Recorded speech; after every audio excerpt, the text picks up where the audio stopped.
उसमें सीधा नहीं लिखा रहता, जय महाकाल लिखा है तो उल्टा लिखा है। वो स्टाम्प देखा तुम लोगों ने, वो ऐसा रबड़ का होता है ना, ऐसा सील लगा दो, उसमें जितने अक्षर लिखे रहते हैं सब उल्टे लिखे रहते हैं। बस उसको जो ठोका सीधा, पढ़ाई में सीधा आएगा पर उसमें लिखा उल्टा है।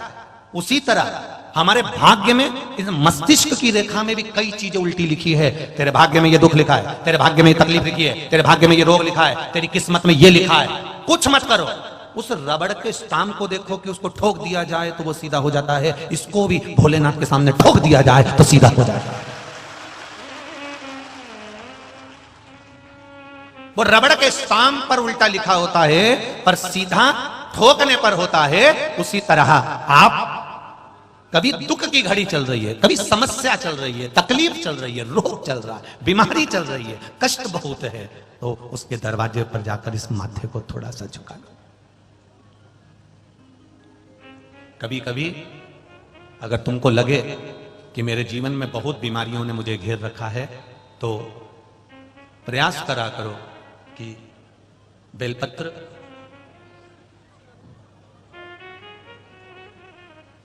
जो ये बेलपत्र होती है, इस बेलपत्र की जो ये डंडी होती है, इस बेलपत्र को अशोक सुंदरी वाली जो जगह होती है वहां पर इसका चढ़ाकर, डंडी का जो भाग है वो शिवलिंग की ओर हो जाए और यहीं से जल चढ़ाते चढ़ाते चढ़ाते चढ़ाते अशोक सुंदरी से जल चढ़ाते चढ़ाते ओमकार जैसा, ओमकार जब हम अशोक सुंदरी से चालू करेंगे तो वो जल पहले गणेश जी के पास जाएगा, फिर वापिस अशोक सुंदरी के पास आएगा, अशोक सुंदरी से कार्तिकेय के पास जाएगा, कार्तिकेय से महादेव के पास जाएगा। ऐसा ओमकार जैसा जल, जब तुम्हें लगे कि बीमारी बहुत घेर रखी है और बहुत बीमारी ने घेर लिया, कोई किडनी, कोई लीवर, कोई बहुत शरीर में कष्ट, कोई रोग बीमारी, या कहीं तुमको ऐसा लग रहा है कि मेरा गर्भ 20 साल हो गए, 22 साल हो गए, संतान नहीं, तब भी इस प्रयोग को जरूर करिएगा।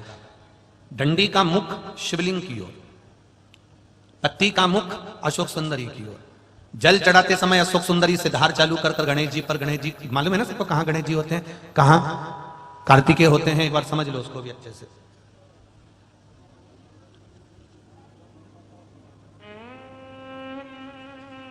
ये नीचे का गोल भाग, ये जल जाने का स्थान, ये शिवलिंग।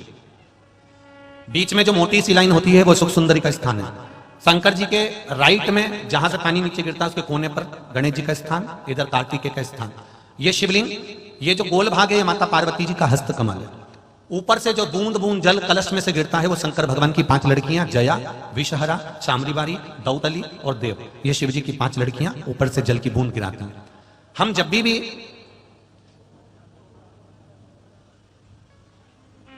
अगर इस कार्य को कर रहे हैं तो बेलपत्री जो चढ़ा रहे हैं वो अशोक सुंदरी वाली जगह पर बीच में चढ़ा दिया, डंडी का मुख इधर हो, जल चढ़ाना यहीं से चालू करा, यहां से गणेश जी पर गया, गणेश जी से अशोक सुंदरी पे आया, अशोक सुंदरी से कार्तिकेय पर आया, कार्तिकेय से देवादिदेव महादेव पर आया। ये ओम बिंदु जल है, इसको हरिओम जल भी कहता है।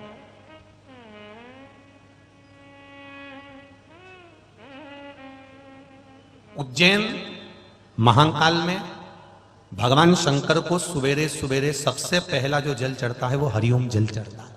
आप कभी भी उज्जैन वालों से जाकर पूछना,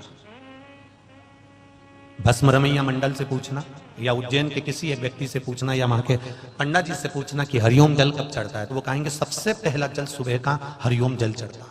इसको हरिओम जल भी कहते हैं। ये रोग निवारण के लिए, कार्य सिद्धि के लिए होता है। कभी कभी आप किसी कंपटीशन एग्जाम में बैठ रहे हैं, किसी परीक्षा को देने के लिए जा रहे हैं, तभी भी हरिओम जल का प्रयोग कर सकते हैं।